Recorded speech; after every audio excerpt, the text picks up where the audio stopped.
નમસ્કાર વિદ્યાર્થી મિત્રો, જીપીએસસી મટીરિયલ યુટ્યુબ ચેનલમાં આપ તમામ મિત્રોનું હાર્દિક સ્વાગત છે.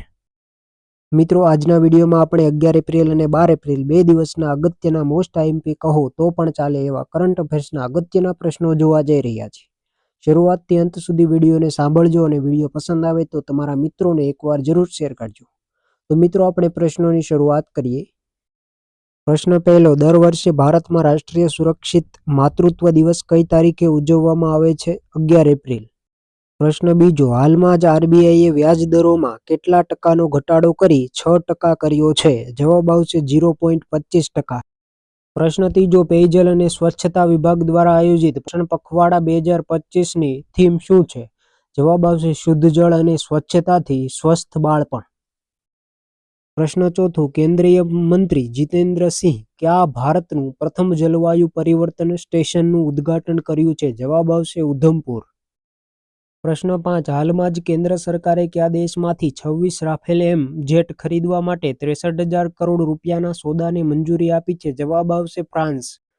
પ્રશ્ન 6, શ્રમ બળ સંરક્ષણ મુજબ વર્ષ 2024માં બેરોજગારી દર ઘટીને કેટલા ટકા થયો છે? જવાબ આવશે 4.9%.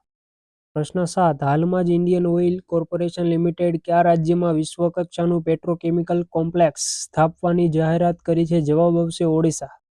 પ્રશ્ન 8, હાલમાં જ કયા રાજ્યના મુખ્યમંત્રીએ જળ સંરક્ષણ અભિયાન હેઠળ ભગીરથ એપ લોન્ચ કરી છે? જવાબ આવશે ઉત્તરાખંડ. પ્રશ્ન 9, ભારતમાં ઇલેક્ટ્રોનિક વસ્તુઓનું ઘરેલું ઉત્પાદન નાણાકીય વર્ષ 2023-24માં વધીને કેટલા રૂપિયા થયું છે? જવાબ આવશે 9.52 લાખ કરોડ. પ્રશ્ન 10, હાલમાં જ ભારત અને કયા દેશ વચ્ચે પર્યટન સહયોગ પર સંયુક્ત કાર્ય જૂથની 4થી બેઠક યોજાઈ છે? જવાબ આવશે જાપાન. પ્રશ્ન 11, નાણાકીય વર્ષ 2025-26માં પ્રધાનમંત્રી કૃષિ સિંચાઈ યોજનાની ઉપયોજના માટે કેટલા કરોડ રૂપિયા ફાળવવામાં આવ્યા છે? જવાબ આવશે 1600 કરોડ રૂપિયા.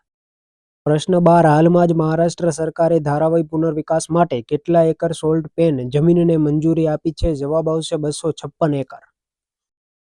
પ્રશ્ન 13, હાલમાં પીએમ પોષણ યોજના હેઠળ કેટલી સરકારી અને સરકારી સહાય પ્રાપ્ત શાળાઓમાં બાલવાટિકા મધ્યાહન ભોજન આપવામાં આવી રહ્યું છે? જવાબ આવશે 10.36 લાખ. પ્રશ્ન 14, હાલમાં જ કોને સ્લોવાકિયામાં માનદ ડોક્ટરેટની ઉપાધિથી સન્માનિત કરવામાં આવ્યા છે? જવાબ આવશે રાષ્ટ્રપતિ દ્રૌપદી મુર્મુ. પ્રશ્ન 15, ભારતીય રિઝર્વ બેંકના ગવર્નર મુજબ નાણાકીય વર્ષ 2026માં મોંઘવારી દર કેટલા ટકા રહેવાનો અંદાજ છે? જવાબ આવશે 4%. પ્રશ્ન 16, હાલમાં જ કોણે વિડીયો કોન્ફરન્સ દ્વારા વાર્ષિક ટ્રેડ એક્સપો 2025ના ઉદ્ઘાટન સત્રને સંબોધિત કર્યું હતું? જવાબ આવશે અમિત શાહ. પ્રશ્ન 17, હાલમાં જ યોજાયેલ કેટલામાં બિમ્સ્ટેક શિખર સંમેલનમાં બેંકોક વિઝન 2023 અપનાવવામાં આવ્યું છે? જવાબ આવશે 6. પ્રશ્ન 19, હાલમાં જ અયોધ્યા પર્વ 2025નું આયોજન ક્યાં કરવામાં આવ્યું છે? જવાબ આવશે નવી દિલ્હી. પ્રશ્ન 18, પંચાયતી ઉન્નતિ સૂચકાંકના રાજ્યવાર આંકલનમાં કયું રાજ્ય 346 ગ્રામ પંચાયતો સાથે અગ્રણી છે? જવાબ આવશે ગુજરાત. પ્રશ્ન 20, નીચેનામાંથી કયા દેશે પ્રધાનમંત્રી મોદીને વિજય દિવસ પરેડ માટે આમંત્રિત કર્યા છે? જવાબ આવશે રશિયા. પ્રશ્ન 21, નીચેનામાંથી કઈ તારીખે આંતરરાષ્ટ્રીય માનવ અવકાશ ઉડ્ડયન દિવસ ઉજવવામાં આવે છે? જવાબ આવશે 12 એપ્રિલ. પ્રશ્ન 22, એશિયન ડેવલપમેન્ટ બેંકના અહેવાલ મુજબ નાણાકીય વર્ષ 2026માં ભારતની અર્થવ્યવસ્થા કેટલા ટકાના દરે વૃદ્ધિ કરશે તેવો અંદાજ છે? જવાબ આવશે 6.